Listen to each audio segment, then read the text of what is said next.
बच्चों, आज आप हिंदी व्याकरण में पाठ 15 कहानी पठन, इसमें आपको लिखने का कुछ भी नहीं है, सिर्फ ये स्टोरी रीडिंग है, कहानी पठन है, ये आपको पढ़ना है पाठ 15। और जो भी अगर थोड़ा बहुत कुछ वर्क होगा तो आपको अपनी बुक में ही करना है। अब मेरे साथ आप ये कहानी पढ़िए, गुड़िया की शादी। अब इसमें जो ये आपको चित्र दिख रहे हैं ना, इन चित्र के आपको नाम पता होने चाहिए, क्योंकि यहाँ पर नाम की जगह ये चित्र दिए हुए हैं। जैसे संजना और स्वाति दो कौन है? सहेलियां। दोनों सहेलियां थी, दोनों पक्की सहेलियां थी, दोनों सहेलियां थी, दोनों पक्की सहेलियां थी। संजना के पास ये क्या दिख रही है आपको? देखिए, गुड़िया। संजना के पास गुड़िया थी। स्वाति के पास ये क्या है? गुड्डा। स्वाति के पास गुड्डा था। दोनों रोज शाम को पार्क, ये किस चीज का चित्र है? पार्क। पार्क में खेलती थी। दोनों एक ही स्कूल, ये देखिए पाठशाला, पाठशाला मीन्स स्कूल, दोनों एक ही पाठशाला में पढ़ती थी। दोनों के ये क्या बना हुआ है? घर। दोनों के घर भी पास पास थे। एक दिन दोनों ने गुड़िया गुड्डे की शादी करने की सोची। तैयारी शुरू हो गई।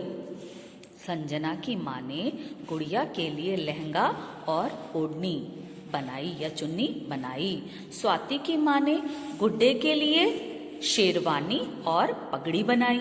सब बच्चों को शादी का ये क्या है? कार्ड भेजा गया। शादी के दिन संजना ने, ये सुबह का चित्र है, सुबह ही फूलों की, ये फूल है ना, फूलों की 2 मालाएं बनाई। संजना के पापा हलवाई की दुकान से लड्डू और जलेबी ले आए।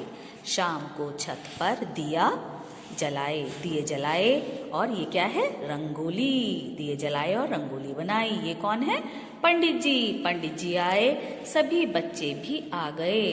जतिन ने ढोल बजाया, सभी नाचने लगे। धूमधाम से शादी हो गई। सभी ने मिलकर लड्डू और जलेबी खाए। सभी बहुत खुश थे। तो ये कहानी आपको अपने से पढ़नी है। फिर अगली कहानी है टोपी वाला। इस कहानी की तो मैंने आपको पहले भी अपठित गद्यांश के रूप में कराया था, तो ये कहानी भी आप मेरे साथ अब पढ़ेंगे। एक दिन की बात है, एक टोपी वाला टोपी बेचते बेचते थक गया था। वह आराम करने के लिए पेड़ के नीचे बाकी टोपियां रखकर सो गया। उस पेड़ पर कुछ बंदर रहते थे। बंदरों ने देखा कि टोपी वाला सोया हुआ है। उन्होंने टोपियां उठा ली। वे टोपी पहनकर पेड़ पर बैठ गए। टोपी वाला जागा, टोपियां वहां नहीं थी। वह घबरा गया। तभी उसकी नजर टोपी पहने बंदरों पर पड़ी। उसे पता था कि बंदर नकलची होते हैं। उसने अपने सिर पर लगी टोपी उतारकर जमीन पर फेंक दी। बंदरों ने भी अपनी टोपियां उतारकर फेंक दी। टोपी वाला टोपियां समेटकर चला गया। तो ये कहानी टोपी वाले की थी।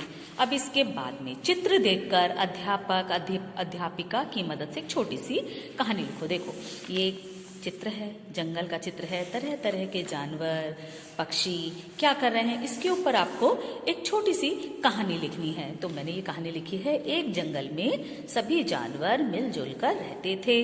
वे सब आपस में मजे कर रहे हैं।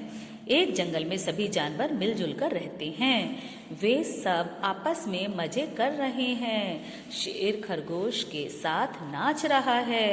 चिड़िया मुंह में माला दबाए उड़ रही है। ये देखिए, माला दबाए उड़ रही है। बंदर ढोलक बजा रहा है। बंदर कहाँ है? कहाँ ढोलक बजा रहा है? ये देखिए, बंदर ढोलक बजा रहा है। हिरन चुपचाप खड़ा है। जंगल का वातावरण बहुत सुंदर है।